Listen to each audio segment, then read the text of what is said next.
അരുമസുതൻ്റെ മേനി മാതാവ് മടിയിൽ കിടത്തിയിടുന്നു.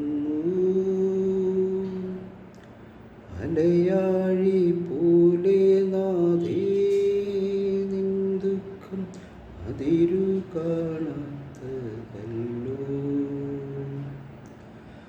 പെരുകുന്ന സന്താപമുന്നയേറ്റവോ നിന്റെ ഹൃദയം പിളർന്നുവല്ലോ.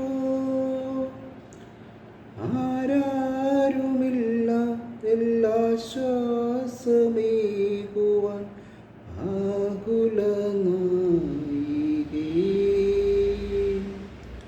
മുറ്റുന്ന ദുഃഖത്തിൽ ചുറ്റും തിരിഞ്ഞു ഞാൻ, കിട്ടിയിലൊരാശ്വാസമെങ്ങും. 13-ാം സ്ഥലം. മിശിഹായുടെ മൃതദേഹം മാതാവിൻ്റെ മടിയിൽ കിടത്തുന്നു. ഈശോ മിശിഹായെ ഞങ്ങൾ അങ്ങേ കുമ്പിട്ട് ആരാധിക്കുന്നു. എന്തുകൊണ്ടെന്നാൽ വിശുദ്ധ കുരിശിനാൽ അങ്ങ് ലോകത്തെ വീണ്ടും രക്ഷിച്ചു. അന്ന് വെള്ളിയാഴ്ചയായിരുന്നു, പിറ്റേന്ന് ശാബതമാകും. അതുകൊണ്ട് ശരീരങ്ങൾ രാത്രി കുരിശിൽ കിടക്കാൻ പാടില്ലെന്ന് യൂതന്മാർ പറഞ്ഞു. എന്തെന്നാൽ ആ ശാബതം വലിയ ദിവസമായിരുന്നു. തന്മൂലം കുരിശിൽ തറയ്ക്കപ്പെട്ടവരുടെ കണങ്കാലുകൾ തകർത്ത് ശരീരം താഴെ ഇറക്കണമെന്ന് അവർ പീലാത്തോസിനോട് ആവശ്യപ്പെട്ടു. ആകയാൽ പടയാളികൾ വന്ന് മിശിഹായോടുകൂടെ കുരിശിൽ തറയ്ക്കപ്പെട്ടിരുന്ന 2 പേരുടെയും കണങ്കാലുകൾ തകർത്തു. ഈശോ പണ്ടേ മരിച്ചു കഴിഞ്ഞിരുന്നുവെന്ന് കണ്ടതിനാൽ അവിടുത്തെ കണങ്കാലുകൾ തകർത്തില്ല. എങ്കിലും പടയാളികളിൽ ഒരാൾ കുന്തം കൊണ്ട് അവിടുത്തെ വിലാപ്പുറത്ത് കുത്തി. ഉടനെ അവിടെ നിന്ന് രക്തവും വെള്ളവും ഒഴുകി. അനന്തരം മിശിഹായുടെ മൃതദേഹം കുരിശിൽ നിന്നിറക്കി അവർ മാതാവിൻ്റെ മടിയിൽ കിടത്തി.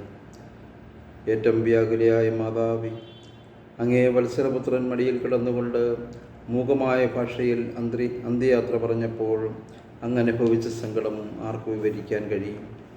ഉണ്ണിയായി പിറന്ന ദൈവകുമാരനെ ആദ്യമായി കയ്യിലെടുത്തത് മുതൽ ഗാഗുൽത്ത വരെയുള്ള സംഭവങ്ങൾ ഓരോന്നും അങ്ങേ ഓർമ്മയിൽ തെളിഞ്ഞു നിന്നു. അപ്പോൾ അങ്ങ് സഹിച്ച പീഡകളെ ഓർത്ത് ജീവിത ദുഃഖത്തിൻ്റെ ഏകാന്ത നിമിഷങ്ങളിൽ ഞങ്ങളെ ധൈര്യപ്പെടുത്തി ആശ്വസിപ്പിക്കണമേ. സ്വർഗസ്ഥനായ ഞങ്ങളുടെ പിതാവേ, അങ്ങയുടെ നാമം പൂജിതമാകണമേ. അങ്ങയുടെ രാജ്യം വരണമേ. അങ്ങയുടെ തിരുമനസ്സ് സ്വർഗത്തിലെ പോലെ ഭൂമിയിലുമാകണമേ. അന്നന്ന് വേണ്ട ആഹാരം ഇന്ന് ഞങ്ങൾക്ക് തരണമേ. ഞങ്ങളോട് തെറ്റ് ചെയ്യുന്നവരോട് ഞങ്ങൾ ക്ഷമിക്കുന്നത് പോലെ ഞങ്ങളുടെ തെറ്റുകൾ ഞങ്ങളോടും ക്ഷമിക്കണമേ. ഞങ്ങളെ പ്രലോഭനത്തിൽ ഉൾപ്പെടുത്തരുതേ, തിന്മയിൽ നിന്ന് ഞങ്ങളെ രക്ഷിച്ചുകൊള്ളണമേ. നന്മ നിറഞ്ഞ മറിയമേ സ്വസ്തി, കർത്താവ് അങ്ങയുടെ കൂടെ സ്ത്രീകളിൽ അങ്ങ് അനുഗ്രഹിക്കപ്പെട്ടവളാകുന്നു. അങ്ങയുടെ ഉദരത്തിൻ ഫലമായി ഈശോ അനുഗ്രഹിക്കപ്പെട്ടവനാകുന്നു. പരിശുദ്ധ മറിയമേ തമ്പുരാൻ്റെ അമ്മേ, പാപികളായ ഞങ്ങൾക്ക് വേണ്ടി ഇപ്പോഴും ഞങ്ങളുടെ മരണസമയത്തും തമ്പുരാനോട് അപേക്ഷിച്ചുകൊള്ളണമേ.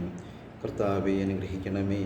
പരിശുദ്ധ ദൈവമാതാവേ, പരിശുദ്ധനായ കർത്താവിൻ്റെ തിരുമുറിവുകൾ എൻ്റെ ഹൃദയത്തിൽ പതിപ്പിച്ചുറപ്പിക്കണമേ.